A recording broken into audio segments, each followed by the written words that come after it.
That's good. A lot of patients, they'll come in with the main complaint, excessive tearing. My eyes water a lot. My eyes tear a lot. That actually has a medical term. It's called epiphora.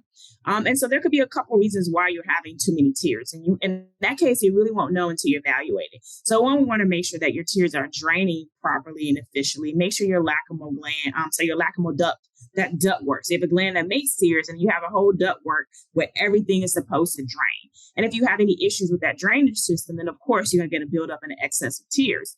Another main reason for excessive tears, and a lot of times it is dry, it's called evaporative dry. So we go back, you're going to keep hearing me saying the theme of these oil glands. And you'll see that they're a major character or player in the whole disease state for dry eye.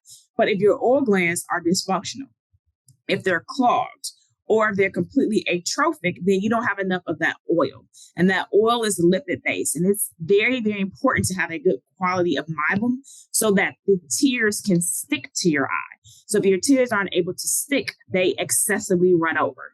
And so they don't stick, they evaporate too fast, and then they just pour down your face. And then because the eye is dry, the body is trying to figure out, okay, what do I need to do? The tears are not working. Let me tap the lacrimal gland. So you start to get excessive making of tears from the lacrimal gland that don't stick long enough. And so you start to get what we call crocodile tears. A lot of patients come in because those tears start to irritate their skin. Those tears are salt-based. And so over time, it can make your bags under the eyes, can make circles under the eyes, can make your skin really dry and irritated. A lot of times you're constantly dabbing your face with the tissue or something that's continuing to irritate that skin.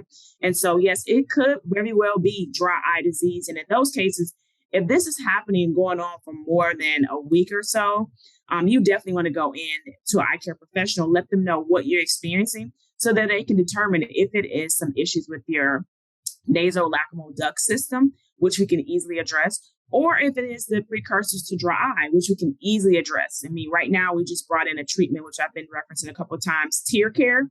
That treatment is designed to really aggressively treat those oil glands. It uses a special heat mechanism device that gives a concentrated, sustained amount of heat for 15 minutes. And it goes in and loosens up those oils. So that way we can get any potential clogs out. So after we image the glands, treat the glands, usually you'll go back where you're not dealing with that excessive tearing anymore.